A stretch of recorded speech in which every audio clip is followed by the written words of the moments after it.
what's going on. Actually doing video pretty much outside of my regular channel content.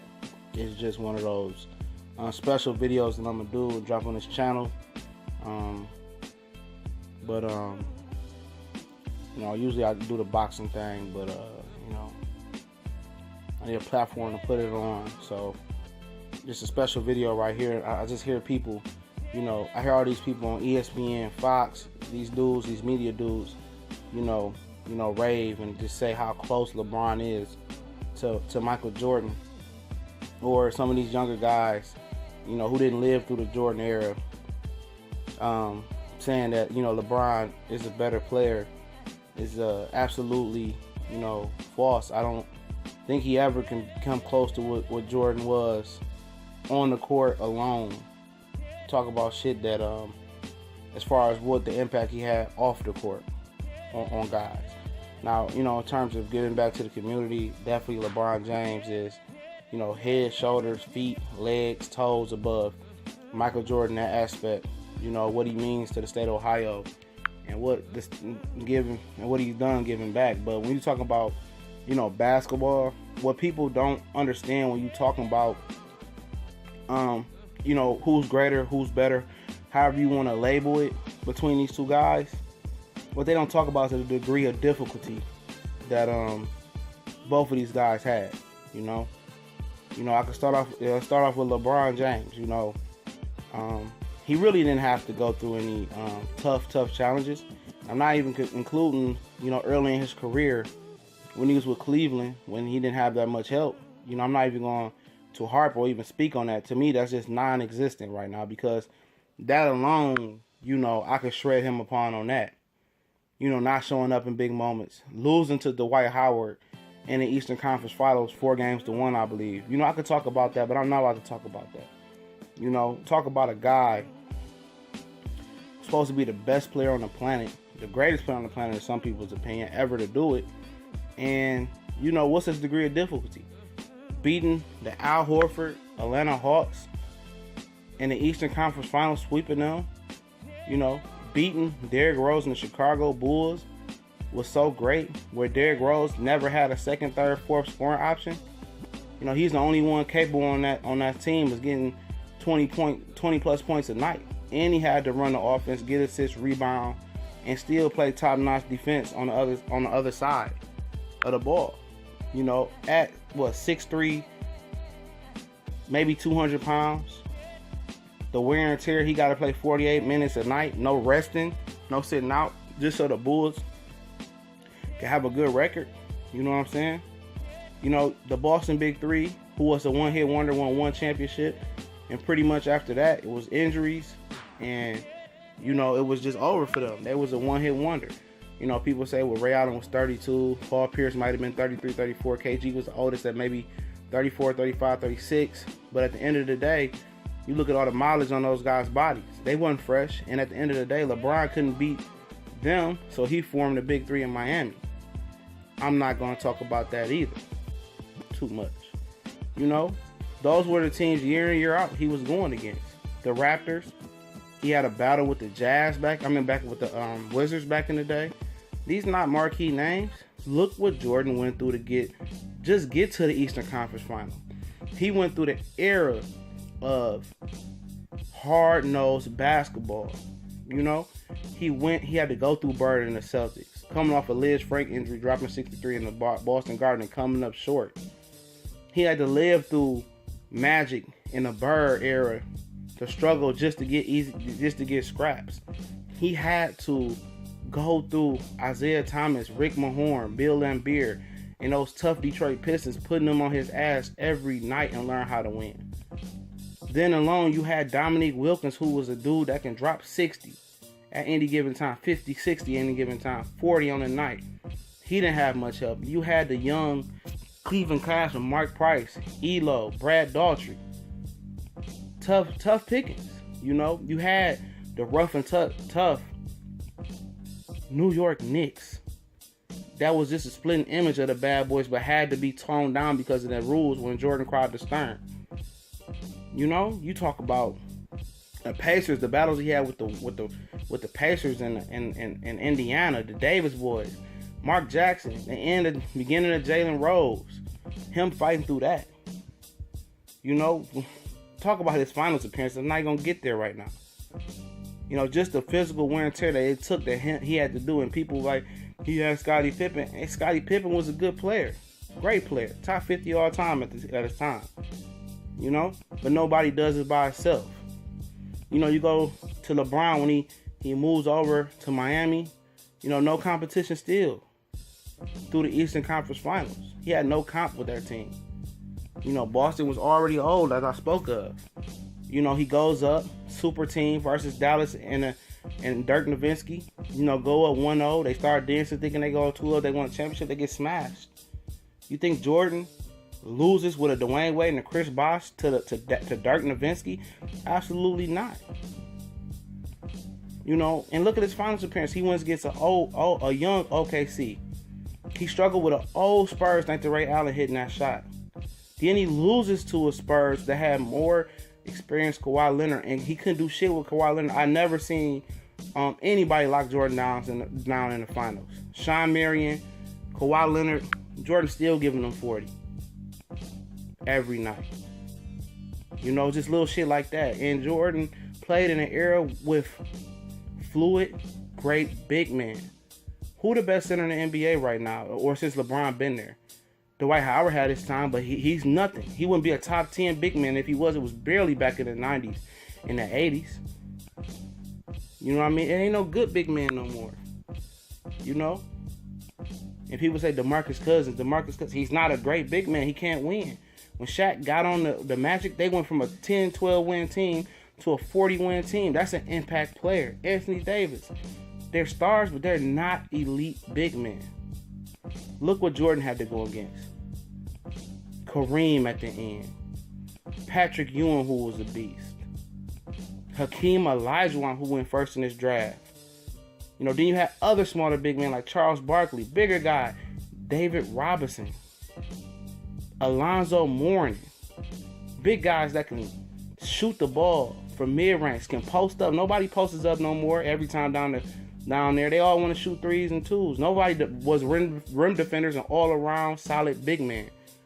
And the one limited big man you did have in Dikembe Mutombo, he was a great wing defender. So Jordan, it wasn't getting to the lane hoping for a foul. When you went to the lane and got a foul, you actually paid the price, even after they changed the rule. You literally had to go over Dikembe Mutombo, over Hakeem Olajuwon, over Rick Smith, over the Davis boys. You had to go through Anthony Mason, Charles Oakley, and a host of others I'm probably just forgetting on the fly. Chris Webber, Rasheed Wallace, Juwan Howard, Theo Ratliff was a solid big man. Probably be a top 10 big man right now. You know, Marcus Camby. You had to go up or through those guys. And it wasn't easy. Physically, you had to pay the toll. Who's LeBron going up and through? Hassan Whiteside, who plays 20 minutes a game, very talented, but lacks in girth and strength. Al Horford, who's really a 4. You know, who in the East is he really going against? Gortat, Valanciunas, Andre Soft-Ass Drummond? Nobody. So the degree of difficulty is getting to the line and finishing at the cup. Jordan easily. Even with a smaller frame, he took the cake. And then you talk about skill for skill. Okay, LeBron is a better passer. Yeah, I give him that. But Jordan made P pass when he had to. Jordan gives you the clutch, the buckets in the clutch. Jordan's a better mid-range shooter. Jordan's a better finisher at the basket versus tougher competition. A real big man. You know what I mean? Real big man. His degree of difficulty with his 6 championships alone shits on anything LeBron James has done in his career. And they point to all these stats now. You know what I mean? They point to all these stats. Okay. But if I'm averaging 30 versus elementary school and player B is averaging 30 versus grown men in the NBA league, it's a huge difference in gap in talent competition nowadays. You had a Phoenix Suns team that had Kevin Johnson, Charles Barkley, Dan Marley, you know, and others on that team. You even had early 2000s when Jordan retired. The Sacramento Kings, the early 2000s, they had a starting 5-4-5 from Bibby to Bobby Jackson, Peja, Turkoglu, Vlade Divac, Pollard, Chris Webber, Doug Christie, deep team, Portland Trailblazers, Pippen, Bonzi Wells, Ruben Patterson, Damon Stoudemire, Jermaine O'Neal on the bench, Rasheed Wallace, Arvydas Sabonis. Players for players. Teams were deeper and it was harder, and they wasn't resting because you couldn't rest because you had top players at top teams breathing down your neck every year for home court advantage. Handles, I don't see a difference in handles. Defense, Michael Jordan is a top 5 perimeter defender of all time and probably arguably a top 5 defender of all time. Pippen was probably the greatest all-around perimeter defender of all time itself. These guys played both sides of the ball and didn't get credit for it because Michael Jordan was so great, outstandingly offensively. But Jordan will lock you down. LeBron doesn't give the effort that Jordan gave night in, night out on the defensive end. Jordan wasn't resting. And at the point, if you talk about it, he never went and ran and said, I need this player, that player. And he had a bad relationship with his GM still, Jerry Krause. I think that's his dude's name. Just passed away, RIP. You look at the degree of difficulty. The teams that he went against, legendary players, Bird, McHale, Parrish. Those were tough battles. And LeBron is not going against none of them. Even if he was in the West, I can give him some credit. But it wasn't like that. Jordan had to go against Gary Payton, Sean Kemp, Detlef Schrempf in the finals. He had to go against a young Shaq, a young Penny. Even sorry-ass teams like the Golden State Warriors with Chris Mullin, Tim Hardaway was around. That's probably a 55-win team right now in this league. Young guns, He went against Portland. That was a good team that just went to the finals the year before that. He got an old Magic, but he had to get over the hump at some point. Utah Jazz teams, tough teams who battled Houston, who had a Hall of Fame damn near starting 5 just to get to the finals 2 straight years and still had to go through the Supersonics. You had Hakeem, Barkley, Pippen on the team, Clyde Drexler. They had a Hall of Fame 5 damn near. And these are the teams that had to pray just to get to the finals, had to scrap and fight, and then had to produce versus Jordan in the finals. And this guy never went to a Game 7 in the finals. Ended it. Clutch. And people that don't live through that, they can't feel and they can't relate to the degree of difficulty that Jordan had to go against. The physical beatings that he took versus the Pistons. What it took just to mentally get past him, he felt like he can do anything after that. And once he got past the bad boy Pistons, it was a wrap for the league. LeBron, who did he mentally that was stopping him from getting to the finals? Okay, it was Detroit a couple years. Then it was Boston. They got old. It's no one that he really went through and said, I finally made it. It made relief. And that's why he was steadily getting stopped and plugged in the finals. Because the Western Conference teams were just another upper echelon of players over there. Even when he lost to Golden State that year, and you know what? Injuries happen. He balled the fuck out. He did. But it was no pressure on him to ball out because it was already a built-in excuse. I got 2 injuries, Kevin Love and Kyrie. Last year, the NBA bailed him out with the Draymond Green thing. He beat Oklahoma City. They was just too young. So he still never really beat a legitimate champion.